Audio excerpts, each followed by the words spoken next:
Olá, seja muito bem-vindo. Hoje a gente vai mergulhar no método bem estruturado de leitura das Escrituras, uma abordagem que pode realmente enriquecer a vida espiritual. A nossa base para essa conversa é a orientação do Instituto Genebra de Estudos Reformados. O objetivo aqui é bem claro: transformar a leitura diária em uma experiência muito mais profunda e com mais significado.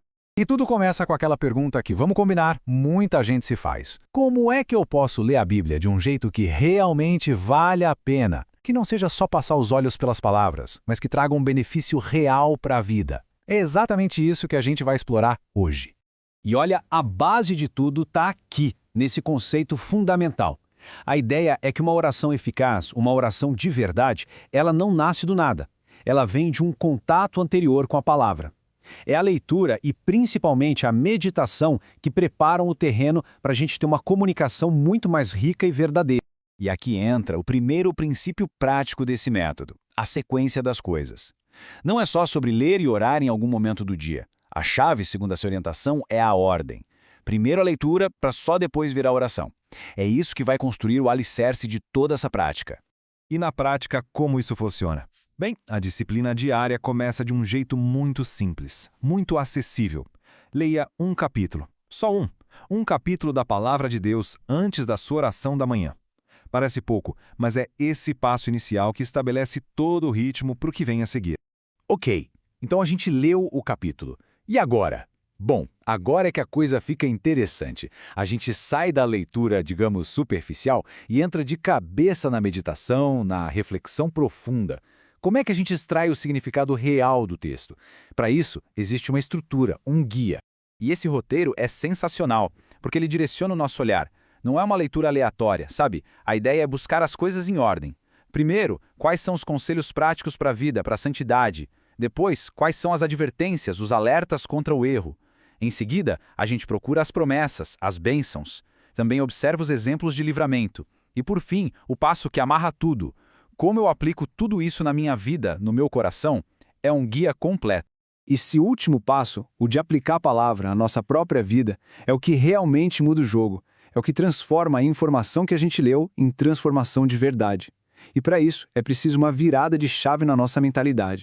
E essa comparação aqui deixa a diferença bem clara. A gente pode ler a Bíblia como se fosse um livro de história, sabe? Uma narrativa sobre pessoas que viveram há muito tempo em lugares distantes, ou a gente pode ler como quem recebe uma carta pessoal, uma mensagem escrita e enviada diretamente para nós, hoje. Essa segunda abordagem que faz toda a diferença. Essa analogia é muito poderosa, né?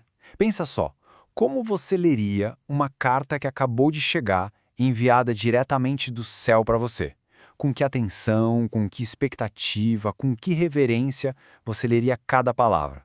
Pois é exatamente essa postura que o método propõe para a leitura das Escrituras. No fim das contas, toda essa aplicação pessoal que a gente faz da leitura tem dois grandes alvos. O primeiro é crede, que em latim significa crer, ou seja, a leitura deve fortalecer a nossa fé. E o segundo é resipice, que quer dizer arrepender-se. A leitura deve nos levar a reconhecer nossas falhas e a querer mudar. Todo o texto lido vai nos levar para um desses dois caminhos. Bom, depois de ler e meditar com essa mentalidade, o próximo passo se torna quase que automático. A nossa atenção se volta para dentro, para a condição do nosso coração, antes de a gente se apresentar a Deus em oração. E o fundamento para isso é a própria natureza de Deus, a santidade. O ponto central aqui é que a aproximação a Deus exige respeito, exige reverência. Não dá para chegar de qualquer jeito, se apegando de propósito a alguma impureza. E a própria Escritura reforça essa seriedade. Essa passagem de Levítico, por exemplo, funciona como um lembrete bem solene. A santidade é uma via de mão dupla na aproximação com Deus. E o livro de Jó vai além. Ele transforma esse princípio numa ação bem concreta. Não é só um estado passivo de ser, mas um chamado ativo para a gente lidar com o nosso pecado, para lançar para longe, antes mesmo de estender as mãos em oração. E se a gente não fizer isso? Bom, aí a consequência é dura. Baseado lá no livro de Isaías, a gente entende que um coração que não se arrepende acaba criando uma barreira. É como se a oração não conseguisse chegar ao seu destino. Isso mostra o quanto um coração sincero é importante. Então, como é que a gente se prepara na prática? O material resume em 3 passos bem diretos. Primeiro, sentir uma tristeza genuína pelo erro, não uma tristeza superficial. Segundo, tomar uma decisão firme de, com a ajuda de Deus, corrigir aquela falha. E terceiro, só depois desses 2 passos, aí sim apresentar a oração. E claro, sempre que a gente fala de uma prática diária, de uma disciplina tão intencional como essa, é natural que surja a objeção mais comum, mais prática de todas: a falta de tempo. Essa é a frase que ecoa na cabeça de muita gente, não é verdade? Ah, eu até gostaria, mas a minha vida é uma correria, meu trabalho, minhas atividades, simplesmente não sobra tempo.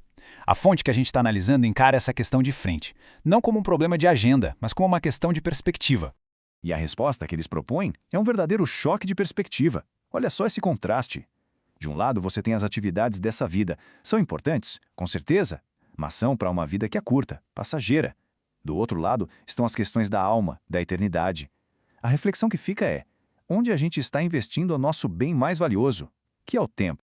E para fechar, fica esse desafio final, que é quase uma provocação, no bom sentido. A sugestão é bem direta e memorável. Se for preciso, negocie com o cansaço, durma um pouco menos, mas nunca, jamais, negocie o alimento da sua alma. A pergunta que fica no ar é: o que nós estamos priorizando de verdade e o que estamos dispostos a ajustar para nutrir aquilo que é eterno?